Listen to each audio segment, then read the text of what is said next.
ಇನ್ನು ಯಾವುದೇ ಕ್ಷಣದಲ್ಲೂ ಭೈರತಿ ಬಸವರಾಜು ಶರಣಾಗತಿ ಆಗ್ತಾರಾ, ಸರೆಂಡರ್ ಆಗ್ತಾರಾ? ಈ ಬೆಳವಣಿಗೆ ಯಾಕೆ ಕಾರಣ ಆಗಿರೋದು ಅಥವಾ ಯಾಕೆ ನಿರೀಕ್ಷೆ ಮಾಡ್ತಾ ಇದ್ದೀವಿ ಅಂತ ಅಂದ್ರೆ, ಅವರು ಸಂಬಂಧಪಟ್ಟಂಗೆ ಆಂಟಿಸಿಪೇಟರಿ ಬೇಲ್ ಸಿಗಬೇಕು ಅಂತ ಅವ್ರು ಸುಪ್ರೀಂ ಕೋರ್ಟ್ಗೆ ಹೋಗಿದ್ರಲ್ಲ, ಅಲ್ಲೂ ಕೂಡ ಅವರಿಗೆ ಹಿನ್ನಡೆ ಆಗಿದೆ. ಸುಪ್ರೀಂ ಕೋರ್ಟ್ನಲ್ಲೂ ಭೈರತಿ ಬಸವರಾಜ್ಗೆ ಬಿಗ್ ಶಾಕ್ ಇವತ್ತು. ಸುಪ್ರೀಂ ಕೋರ್ಟ್ನಲ್ಲೂ ಕೂಡ ನಿರೀಕ್ಷಣಾ ಜಾಮೀನು ಅರ್ಜಿ ವಜಾ ಆಗಿದೆ. ಈಗ ಆಲ್ರೆಡಿ ಹೈಕೋರ್ಟ್ನಲ್ಲೂ ಕೂಡ ಅರ್ಜಿ ವಜಾ ಆಗಿತ್ತು. ಈಗ ಅವ್ರು ಮುಂದಿರುವಂತ ಆಯ್ಕೆ ಬಹುತೇಕ ಶರಣಾಗತಿ ಆಗೋದು ಒಂದೇ. ಸಿಐಡಿ ಮುಂದೆ ಭೈರತಿ ಬಸವರಾಜು ಶರಣಾಗತಿಯ ಸಾಧ್ಯತೆ ಇದೆ. ಶರಣಾಗತಿ ಒಂದೇ ಭೈರತಿ ಬಸವರಾಜಿಗಿರುವಂತ ದಾರಿ. ಈ ಕಾರಣಕ್ಕಾಗಿನೇ ಸಿಐಡಿ ಕಚೇರಿ ಬಳಿಯೂ ಕೂಡ ಪೊಲೀಸ್ ಬಿಗಿ ಭದ್ರತೆ ಇದೆ.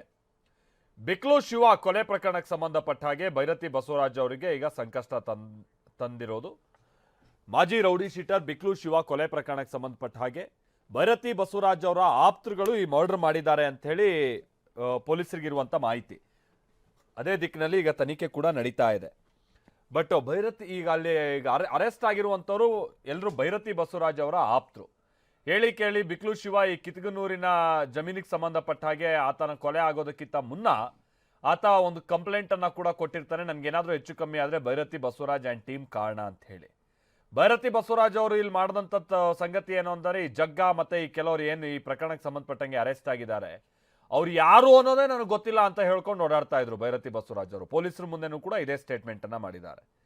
ಬಟ್ ಭೈರತಿ ಬಸವರಾಜ್ ಅವ್ರ ಜೊತೆಗೆ ಆ ಕೊಲೆ ಆರೋಪಿಗಳು ಬಹಳ ಅತ್ಯಾಪ್ತತೆಯನ್ನ ಹೊಂದಿರೋದು, ಇವರೆಲ್ಲ ಹೋಗಿ ಅಲ್ಲಿ ಇಲ್ಲಿ ಅಂತ ಟ್ರಿಪ್ ಹೋಗಿ ಬಂದಿರೋದು, ಈ ಏನು ಈ ಉತ್ತರ ಪ್ರದೇಶಿಗೆಲ್ಲ ಹೋಗಿ ಇವರು ಅಲ್ಲಿ ಕಾರ್ಯಕ್ರಮಕ್ಕೆಲ್ಲ ಹೋಗಿ ಬಂದಿರೋದು, ಇದೆಲ್ಲ ಬಹಳ ಕ್ಲಿಯರ್ ಆಗಿ ಗೊತ್ತಾಗ್ತಾ ಇತ್ತು.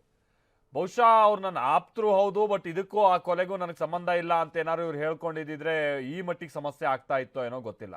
ಅವ್ರು ಯಾರು ಅನ್ನೋದೇ ಗೊತ್ತಿಲ್ಲ ಅಂತ ಹೇಳೋಕೆ ಹೊರಟ್ರಲ್ಲ, ಅದು ಭೈರತಿ ಬಸವರಾಜ್ ಅವರ ನಡೆ ಬಹಳ ಸಂಶಯ ಮೂಡಿಸೋಕೆ ಕಾರಣ ಆಯಿತು.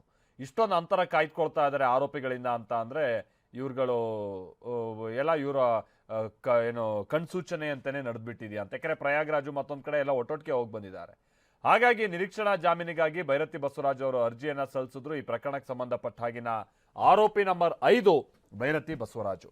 ಸೊ ಬಟ್ ಇಲ್ಲಿ ತನಕ ಇಲ್ಲ. ಲುಕ್ಔಟ್ ನೋಟಿಸ್ ಕೂಡ ಈಗ ಆಲ್ರೆಡಿ ಜಾರಿಯಾಗಿದೆ. ಇವರೇನಾದ್ರು ದೇಶ ಬಿಟ್ಟು ಹೋಗಬಾರ್ದು ಅಂತ ಹೇಳ್ಕೊಂಡು ಇವತ್ತು ಸರೆಂಡರ್ ಆಗೋ ಚಾನ್ಸಸ್ ಹೆಚ್ಚಿದೆ.